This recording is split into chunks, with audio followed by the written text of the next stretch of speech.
Hello and welcome to another episode of Electric Sheep. My name is Paul Andrews and I'm joined in the studio by Elizabeth Jones. Hello. And our very special guest this week is Dawn Ripley. Hello. Dawn is from the University of Wales Newport's organisational development team. So she's going to be talking to us a little bit later on about how they use technology to support the development of staff within the organisation. But before we get into that, it's time for our usual kind of weekly roundup. Now, Carl isn't in the studio this week because right now he's over in London at the BET conference. So we'll be having a BET special either next week or the week after. So it's just me and Elizabeth for the time being. So, Elizabeth, what have you been doing this week? I have actually been doing interesting things this week, which makes it a lot easier to find things to talk about. This week I joined a MOOC. Oh, and right. A MOOC, for anyone who doesn't know, because it is a ridiculous acronym, is a massive online open course. Cool. So it's free courses for anyone that wants to join. And they really are massive, like it's in the name. The course I'm on has over 40,000 students. Wow. And it's on Coursera. I never know how to say it, but I think it's Coursera. Yeah. And there are hundreds of modules on there, and they're from lecturers at real universities from around the world. The one I'm taking is by lecturers at Edinburgh University, who, in their normal day-to-day work, run the digital learning master's degree. Right, okay. And this is a module called Education and Digital Cultures. Right, okay. So we're looking at the history of how people have looked at people on the internet, how they interact, how they learn, and how people have thought about e-learning and what that might mean in the future. Right. So it's kind of a bit of a weird meta course looking at itself, and they're also using the course for their students to study. Right, okay. So you're very aware of being under a microscope, and a lot of the people on the course are people like me who teach IT or technology skills.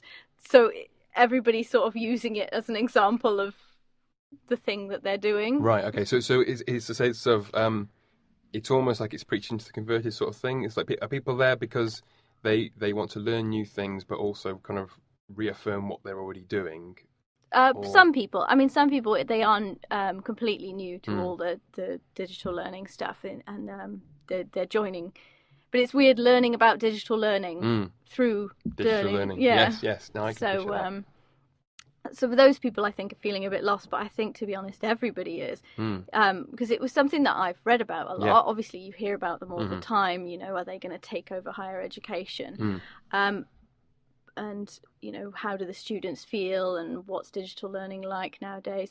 But what it is completely overwhelming. It's like with 40,000 students all talking about one module all at once on the same forum and on Facebook and Twitter and blogging. And it's all being fed into these social media channels that you're meant to read and take in and comment on each other's blog. It's just like, I don't know, you can only imagine it in terms of noise. Yeah. It is a cacophony. Yeah.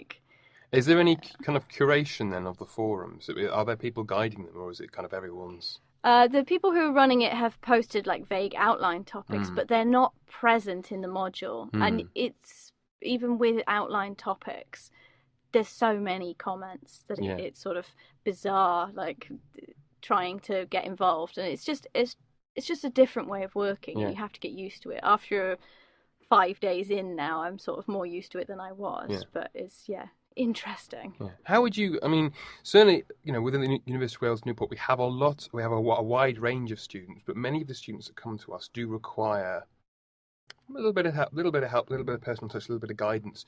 Do you think that the MOOC style of delivery would suit the kind of students that we will get here? Maybe adult learners returning to education after a period of time, or is it more for the kind of folks that would just say, "Oh, just give me the lecture notes and I'll go away and figure it out for myself"? I think it's there for all kinds. Some people it's going to totally turn off because you just can't get that sort of level of interaction that you could with a tutor present in the room or something. But what I found was that there are a lot of queries from people who are stuck, who don't know what they're doing. They've read the instructions and they don't understand it, because there's a lot of people for whom English is their second language. Right, okay. So they're learning in another language as well. And they're posting, but their questions are being answered. With that many students, they are helping each other. Sure. It's not like when you've got a class of 30 and you say, now talk to each other, and 3 of them do. Yeah. Well, even if only, a tenth of the people Sure. are, that's 4,000. Yeah. So, there's plenty of help out there from each other. Gotcha. But I don't think it would work for everything, because in this course and in lots of the others that you can get on Coursera, there's like lots of levels of learners. But I think on some courses you're going to have everybody on the same level. Sure. And they can't necessarily answer the more difficult questions. Sure. And does it lead to some kind of qualification at the end, or you get a little certificate or something? But it's not like, you can't put it towards your degree or anything like that. It's just, you say, I've done this module and on Coursera sort of thing. And some people are using it to sort of say, it's like going on a developmental sort of course that we would do here sort of thing. It's like, it just helps in your professional development. Dawn, you spend a lot of time working in rooms with people, don't you? Kind of face-to-face training and all that kind of stuff. And do you sense that there is either a growing pressure or a growing demand for different ways of accessing learning content? Definitely. I think that's increasing actually. But personally, I think a blended sort of approach helps, where you can have that face-to-face interaction. I take it that, the kind of things, I suppose, that you would do with, say, staff continuing professional development, would they lend themselves to this kind of massive course where people will go on and learn about stuff? Or is it very much a case of, well, you can go on there to get the content, but there comes a point where you have to get people physically in a room together to look each other in the eye and talk about whatever, management training, for example? I think there's merit in both methods. More and more people are wanting to do things flexibly. They want to stay at their desk. They don't want to commit to a particular time slot.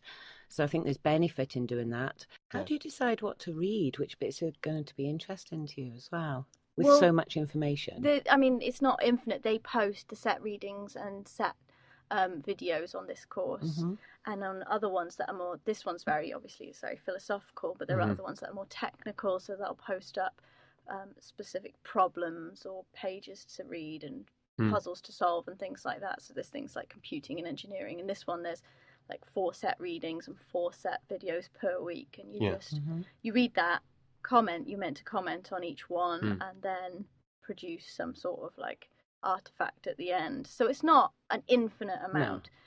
But they, once, like all academia, once you've read one article, there's a million suggested reading lists at the end, and after that it's up to you. But this is a very short little course. It's like 4 weeks. So I'm undecided about them at the moment as a concept, because they're being heralded as, either the threat to higher education or the saviour to higher education. And it's like, well, I think they're fine for those kind of individuals who will do the independent learning. I think that would be absolutely fine. But I used to be a maths teacher, and there were some students I'd be able to say, here's the book, and they'd read the theory and they'd go and answer the questions, and if they had a problem, they'd come back to me. But they were my 20%. The rest of the class, or the class that had the 80%, would need more kind of individual direction. And I'm not convinced. I think that there's a value in it, and I think they'll probably continue to exist. But I'm not entirely sold on. Some people have this. Some people have this reaction that it's like a flavour of the week. And at the moment, MOOC is the flavour of the week. Like Second Life was a couple of years ago. Second Life was going to save everything, and now it's MOOC. So I think they're good, but I also suspect they'll be good for a certain type of individual. Yeah, I think they're very good advertising for bigger completely. courses. Yeah. Because I found this because I was looking at the masters that Edinburgh run, and this is like a little flavour of it. Yeah. Because they do a completely distance online course, and for other places it's very good advertising. Absolutely. So I think it's good for that. Yeah. Gives people a free taster of like the levels of teaching and reading and the ideas that these lecturers are coming up with before they go to the university, which I think is a good thing, because it's very hard to gauge whether you want to do a course before you can see what's in the course. But I can't see it replacing everything. No. Not at that scale. No. It's just too big. There's no way of the lecturers accurately assessing that many people. No. You could do a test for something like numerically or programming or something where it's right or wrong, it works or it doesn't. But with something like that, can you imagine marking 40,000 essays about e-learning? No. No. Excellent.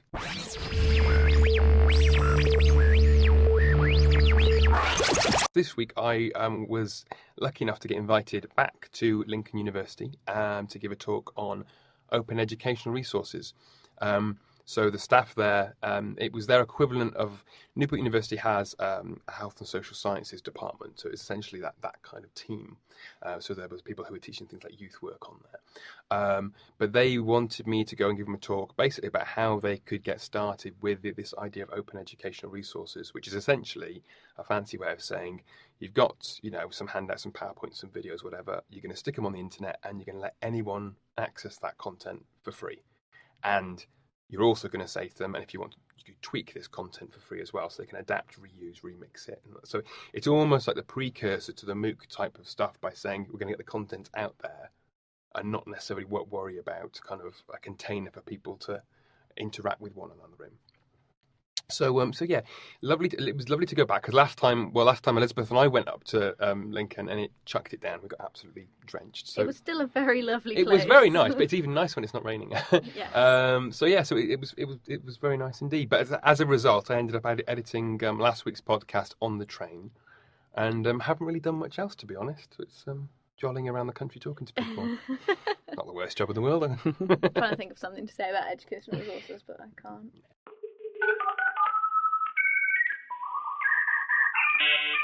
Okay, so now it's time to talk to our very special guest, Dawn Ripley. Dawn, thank you ever so much for joining us today. You're welcome. Dawn, for those people who you work for the organisational development team within the University of Wales, Newport. Mm-hmm. For folks listening who don't know what an organisational development team does, don't say develop the organisation. What does the job entail? What do you do? Okay. First of all, it's the Organisation Design and Development Team. Mr. Design Bit out. Okay, yeah. Yep. Our acronym is ODD. Odd. Yep. Brilliant. My part is staff development and training, but we also do a lot more than that. We're responsible for job evaluation. We look at how teams and schools even and departments are organised and have a say in how they're going to interact and how that's going to work. Right. But my part is purely staff development and training. Gotcha. This podcast is all about how people use technology to essentially make their lives that little bit easier. So are there any things that you use or your team uses that you find invaluable to actually get that, get the day job done? Are there things that you couldn't do without? I suppose building on our previous conversation, the most obvious place to go would be Moodle. That would be my starting point. Okay.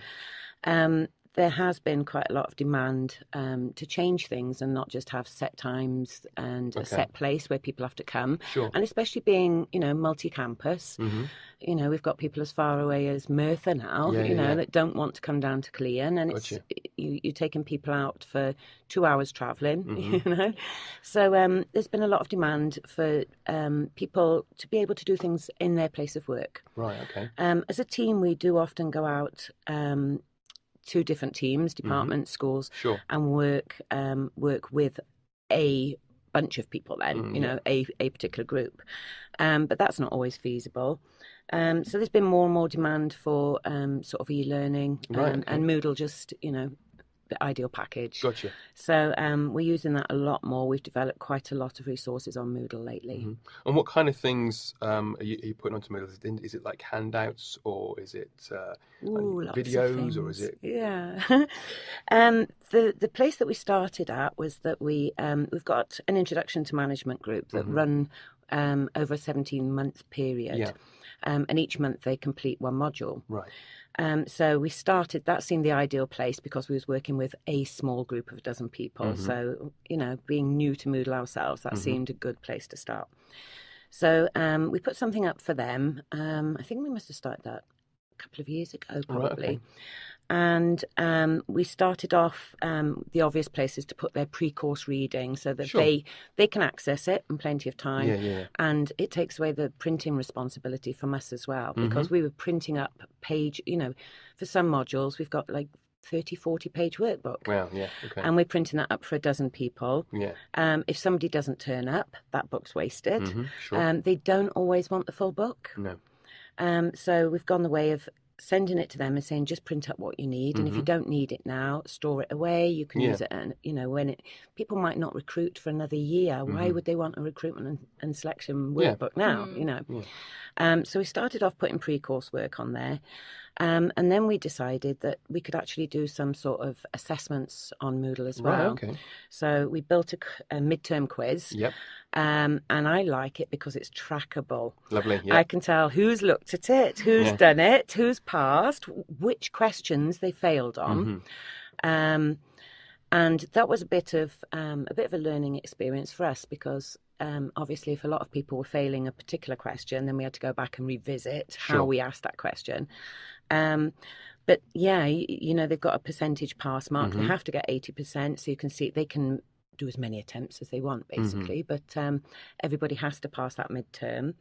And then we've got an end of term one as well. So similar sort of way that we use that. So that's how we started it.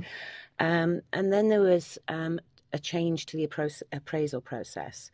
And we wanted to get that information out to everybody. So we decided the best way to do that was with a quick session on Moodle. So we actually dragged two members of staff in to film them, and did a little scenario, and then there was multiple choice questions after each stage. Wonderful. So we put that on there. So again, we can track who's failed or what people are struggling with or what they're not grasping. So they go through the module, and then they do that afterwards. So it's growing. Our knowledge within Moodle's growing as well, and we're using it a bit more extensively now. Well, that's not even just Moodle that you've talked about. If you're filming people and using all that sort of interactive stuff, that's all kinds of technology there. Yeah, well, we decided I didn't want to just put something boring and just put all this information on that module. So we tried out Screencast-O-Matic. Didn't work quite as well as we wanted it to, for that instance. So I called on Carl, and he put me a nice movie together in Movie Maker. So it's a bit more interesting than just watching, PowerPoint or something. Yeah. What's the staff reaction been like? Has it been positive, or has it been indifferent? Have people? Well, to be honest, we get a lot less queries than I anticipated. Right, okay. I thought we'd have a lot of people not sure how to use it, what they were doing. Last week I was on leave, but I've been working on a module, development and training, which is like a one-stop shop. Everybody that does any training or development within the university, I'm saying, come on, put your information on here, and people will know where to look for it, because it's very disjointed. Absolutely. So they launched it last week, and it wasn't, I didn't plan to be on holiday when it launched. It just happened that way. But I thought I would be coming back to lots and lots of queries. And we decided that a lot of people aren't familiar with Moodle. So we anticipated that, and we offered workshops. We thought people, especially people who aren't used to using a computer. So we decided to offer workshops to learn how to access the information. And there hasn't been much at all. I've come back and been really surprised that people have got on there. And I had a look in the first few days. We had 77 people get in there and have a look. And I thought, great. That speaks volumes. I mean, we often get asked by educators to go and show their students how to use their Moodle. They've made something on Moodle. They want us to go in and show their students how to use the module that they've created for their students. Right. And our response is always the same. It's like, if it's been designed well, you don't need it. In the same way that if you log on to Amazon or Tesco or whatever it might be, Thomas Cook, you don't need to phone a helpline up and go, can you show me how to order some groceries from Tesco.com? It should just make sense. So I think there's probably two factors in that. A, people are familiar with it, but actually if people are just getting on with it, it probably speaks volumes to the design that's gone into the Moodle area. Yeah, we tried to make it very simple. The last one, the development and training one, I decided I didn't want it looking messy with a lot of Word documents and Adobe and different types of documents. So I ended up creating books and making everything look a bit more uniform, and it's very obvious where the links are, where they can go for additional information and things. Sure. So you're putting all your content online. Do you find that when staff come to the training sessions, you obviously you've got the option to print stuff out, are they bringing technology with them to look at the notes? Like, are they bringing laptops and tablets with them, or are they tending to print it out more? Or? No, that is increasing. We do have a lot of people accessing technology in training sessions. We do.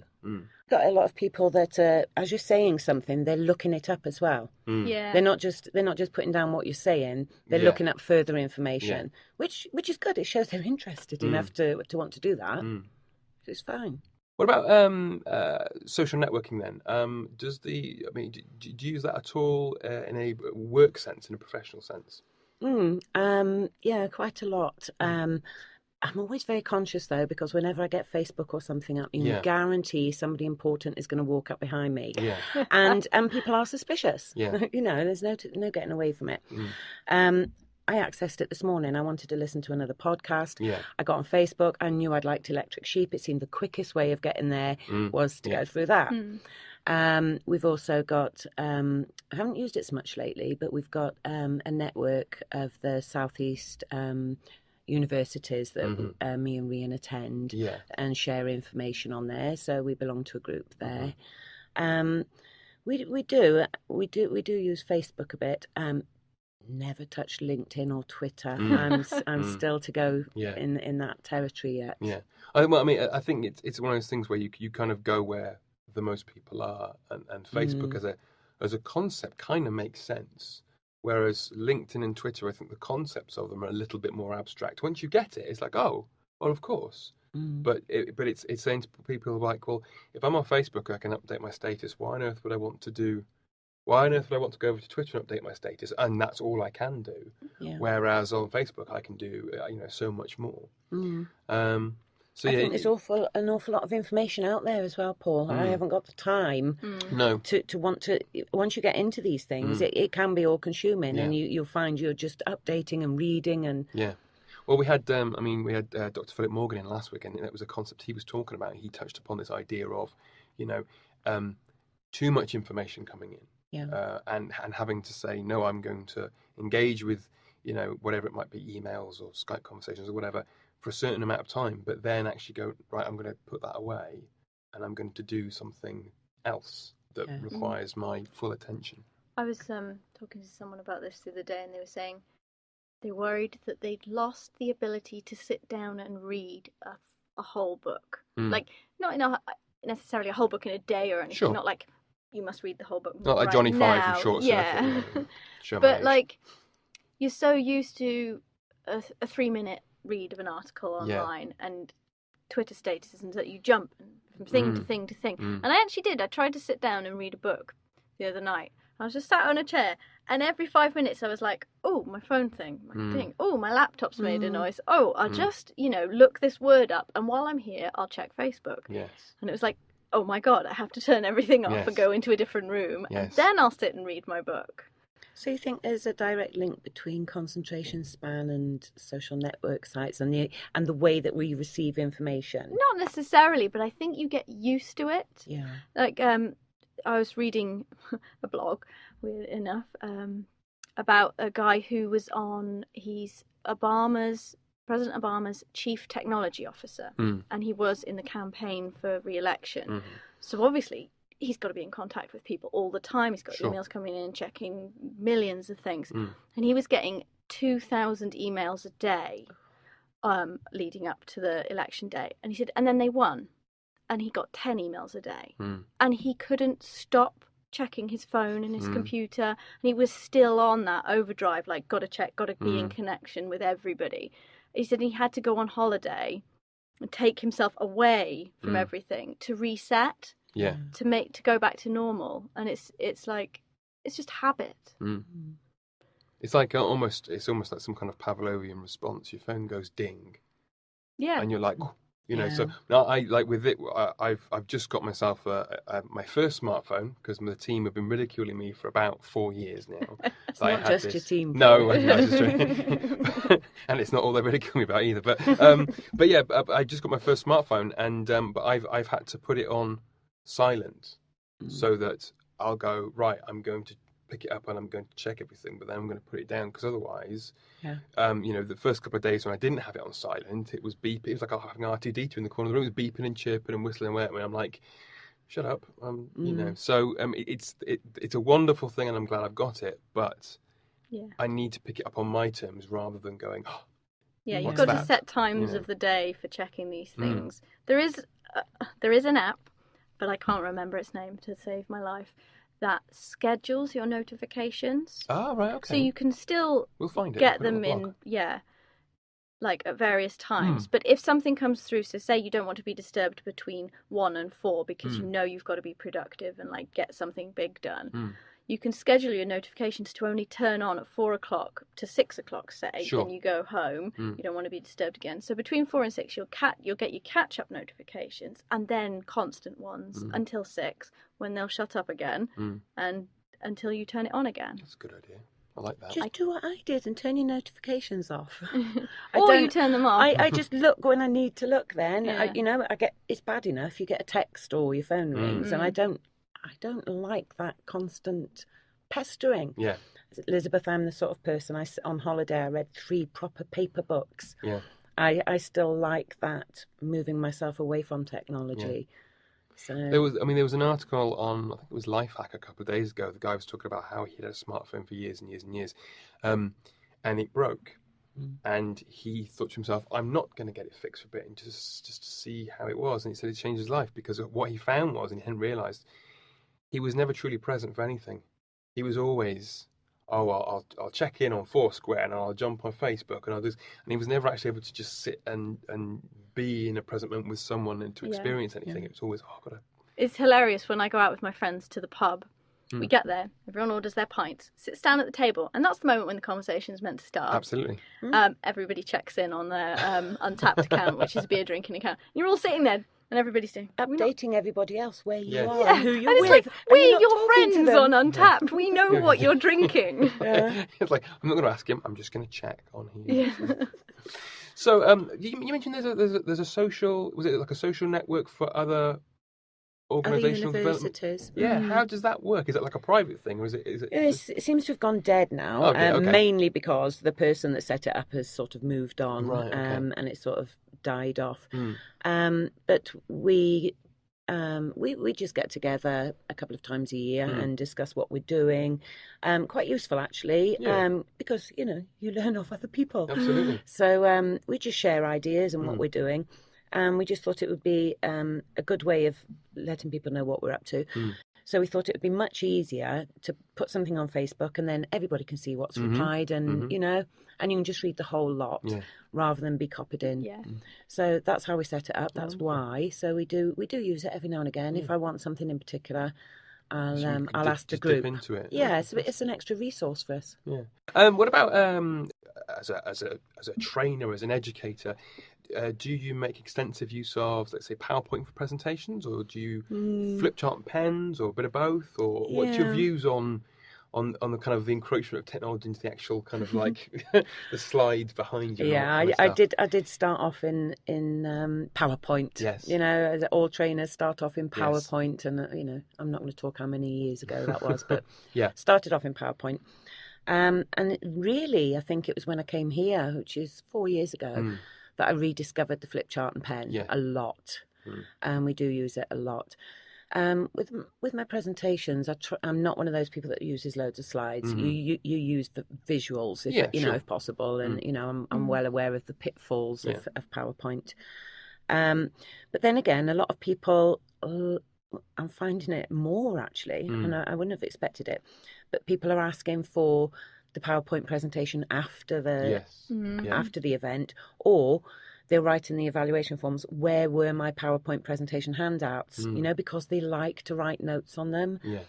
But a lot of my PowerPoint things, I put the I put exercises and things on them. If I gave them the stuff beforehand, they'd have the answers to it, you know. Yeah. Sure. So we do use it. I have looked at Prezi. I have looked at Prezi, and I've had a go at it. But they recently altered it again. Yes, they did. Yes. And I was just getting used to it. Yeah. And then just about for you. It's one of those things that's low on my list of priorities, to be honest. Yeah. It's there, and I want to do it. But I've got to dedicate some time to it. But it is one of those things that is suited to specific presentations. Not everything is going to work with that. Sometimes good old PowerPoint is actually going to be the answer. Yeah. I mean, I'll when I do, like I was saying before, I went to Lincoln, the kind of stuff I do, Prezi's bang on for it. It suits me down to the ground because it's a lot of stuff I'll do is very graphical. Yeah. So I won't have lots of texts and stuff. And the one thing I do like about it is at the end, for those of you who aren't familiar with Prezi, the idea is it gives you this big white canvas and you can scribble on it and add all sorts of pictures and stuff. And then it's like you've got this imaginary camera that you can zoom in and pan out of this big white canvas. And the thing I like about it is that at the end you can pull back, if you like, so that everyone can see the big picture of everything you've been talking about, which is how I like to do things because I'm quite visual. But yeah, I mean, if you are wanting to have kind of bullet points of lots of text, I suppose it wouldn't necessarily lend itself to that kind of delivery. Well, just also if you're doing something that isn't so much a presentation as you want some other stuff up on the screen, you know, it's not always going to be right. You know, we do it a lot. We put a lot of clips in. We've done some little videos, and we use YouTube clips and all sorts of things into our PowerPoint presentations. But I'd say only about 50% of our courses we use PowerPoint at all. Yeah. And perhaps only for half a dozen slides then. Yeah. What about kind of online surveys and questionnaires? Do you use anything to collect information from folks once they've attended? To evaluate? Yeah. We tend still to use the paper sheets a lot for our training courses, but we do use SurveyMonkey with external company. Gotcha. And we did a pilot yesterday, and I just emailed everybody the evaluation forms. It was slightly different to the norm, but why we use the paper ones, they're carbonated, so we get the top copy, and the manager gets the bottom copy. So then the idea in that is that the individual goes back to the manager and says, "Look, these are my learning points from today. This is what I learned. Am I going to get an opportunity to put it into practice?" Sure.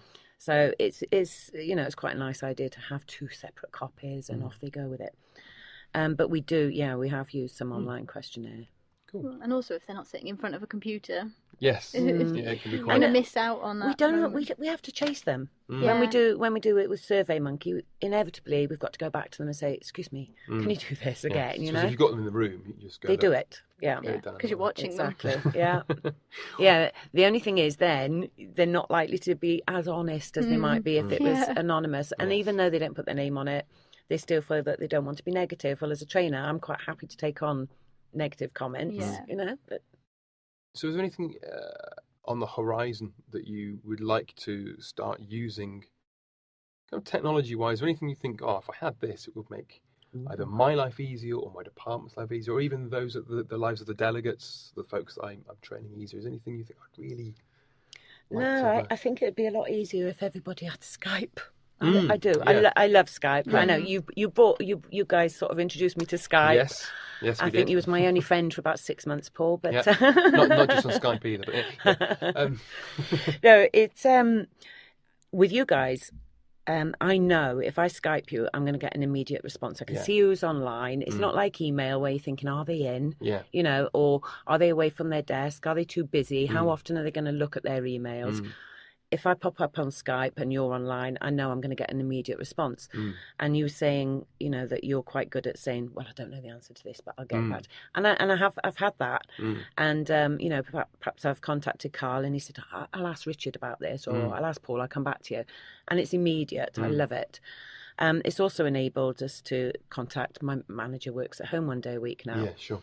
She's on Skype. We have a face-to-face conversation, great. But we're getting involved with, do you know anything about the SIPS program, Strategic Insight program, for those of you that might not know? And we've hooked up with a couple of coaches. One's from Buckinghamshire, I believe, and the other one's in Edinburgh. Right. Same company, but they're coming to us on a reverse SIPS. So that, just for folks outside of Newport, the SIPS program, my understanding is it allows either staff here to go and do essentially work experience elsewhere to learn or a skill or develop knowledge or insight about how another industry works, but then bring that back into the university. Mm-hmm. And the reverse SIP is quite literally the reverse. So you'll get someone coming in from, gotcha. Right? Yeah, both parties are supposed to get something from the arrangement either way. So I hooked up with Zoe from Edinburgh initially by email. And a couple of emails went back and forth, and I said, "Are you on Skype?" She said, "Yeah." So sorted. So we had a face-to-face conversation. You know, it's great. I feel like I know her a lot better from that 10-minute conversation than I would have with another couple of dozen emails. Yes.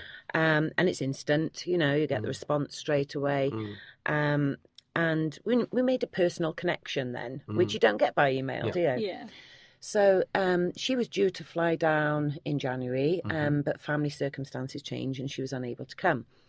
So her partner's got in touch with me now, and she said, "Right, can we do a video conferencing? Because I want to put them in touch with 3 or 4 key members of staff here." Sure. So I've got in contact with them and said, "Right, here's the days next week that she's free for video conferencing. We'll do that. Yep. And then I'm going to have to get you connected up with Skype because this is going to be a long distance relationship. Sure. So they can do their coaching and all their talking over Skype.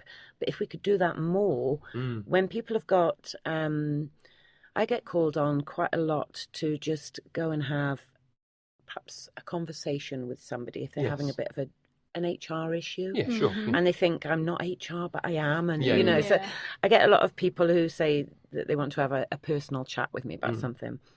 And if they were on Skype, I could go in the training room, absolutely confidential, and have that conversation with them over there, you know. Or if they've got... if they've been on a training course, we'll get queries after, what did you mean by this? Yes, yeah. You know, I didn't quite understand the concept of this, or somebody said this on the course and I don't understand it. That's easily done over Skype. And I think it would encourage people to come back to you if you said, right, following a course, I'm going to be on Skype, log in anytime in that hour and ask me whatever you want. But a lot of staff are still scared of it, haven't got it. And I think they also think you've got to have the camera. Yes, we get that a lot. We go, have you got Skype or haven't got a webcam? Yeah. And, you know, because I get quite a lot. I'll get certain folks who will, you know, they are very, they like to use the telephone. Okay, no problem with that. But the only problem is that I'm normally running around. Yeah. So they go, I've been trying to get hold of you, really hard to get hold of. I'm like, hang on a second, I'm on Twitter, I'm on LinkedIn, I'm on Facebook, I'm on Skype, I'm on...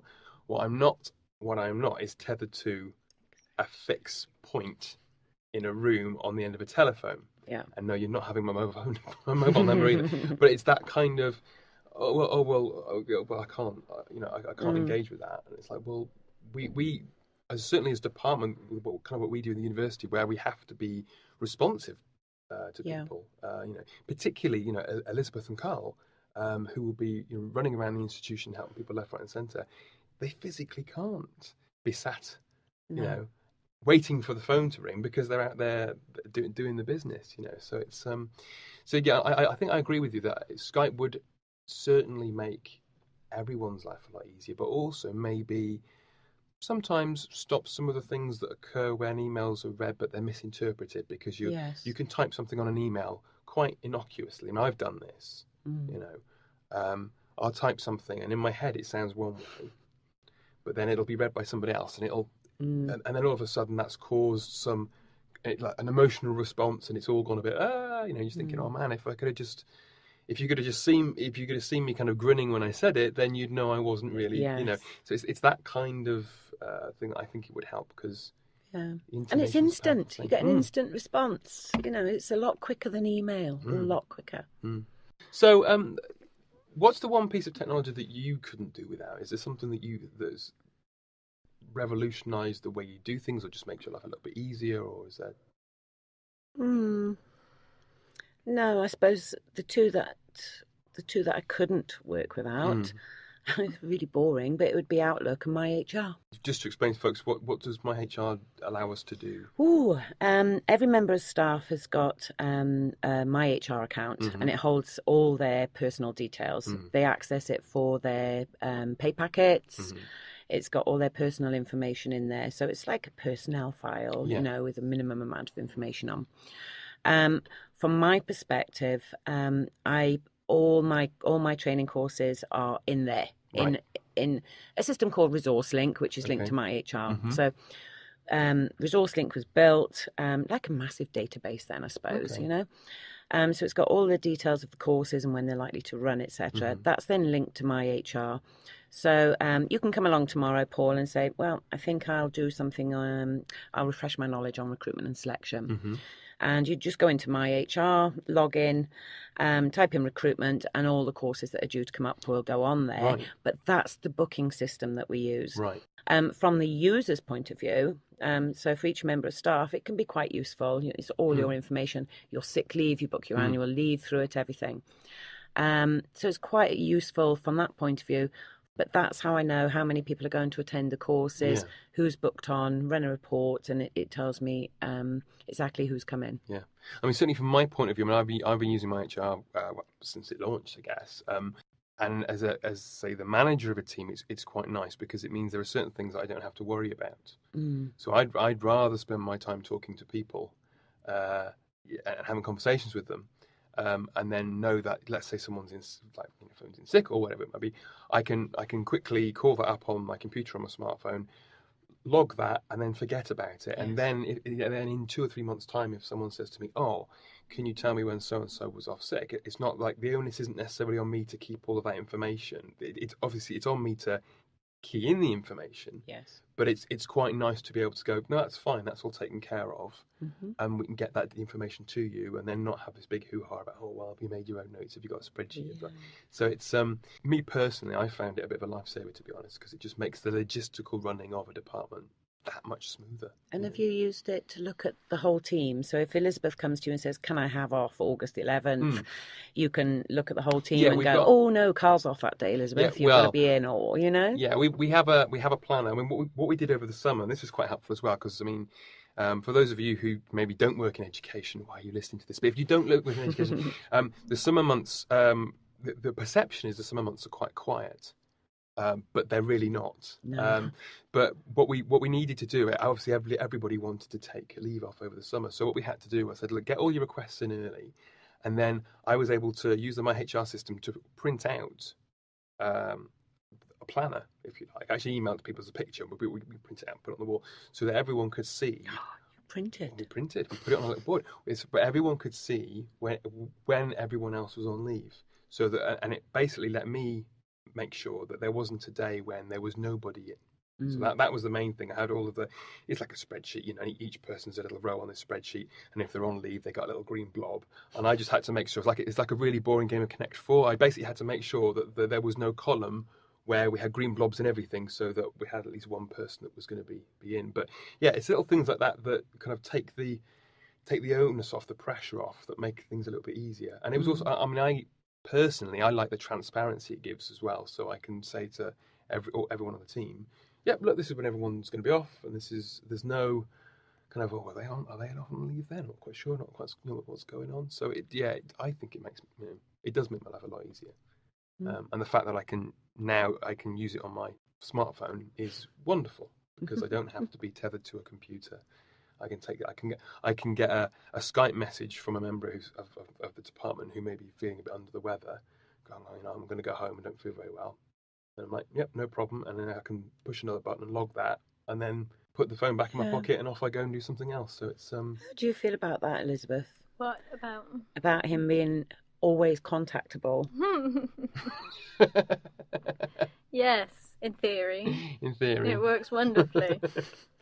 There's a backstory to this because, yes, I for some reason, I didn't answer my phone earlier when Elizabeth phoned, but now I have her number in my phone. Or answer your Skype messages. All right, what's Skype message? Yeah, okay, yeah, she did. She Skyped you. I've been reprimanded. Obviously, you need to read the instruction book to your phone. I had it on silent. That was the thing. I was like, I'm not going to bother with this. This is... No, but it's one of those things, isn't it? I like to try and make myself contactable, but I'm also very aware that I have this rule in my head not to contact any of my team outside of work hours about work things. I mean, we have a fairly healthy social life, as Dawn will testify, there's almost this written rule that we all say, right, well, Facebook is to be used for non-work activities, or if we contact each other after 5 o'clock, it's not to talk shop, because otherwise it can be that expectation of, if the boss works 12-hour days, you work 12-hour days. And I don't work 12-hour days. I wouldn't be working 12-hour days. I'm sorry. No. But yeah, so there is that expectation. I mean, we had when we had Dr. Jo Smedley, and she was talking about the email etiquette, and what she will do is she will, if she has to write emails outside of work time, she'll write them, but she'll queue them up and she won't send them. And then she'll send them the following day after 9 o'clock in the morning, so that although she's cleared all of the things down that were in her head or off her to-do list, there isn't that impact on that person going, or even trying to give them the expectation that, I'm working at such and such a time, therefore you should. So she's very, very aware of that. It's a kind of, it's my choice to work after hours, but that doesn't mean I expect you to work after hours as well.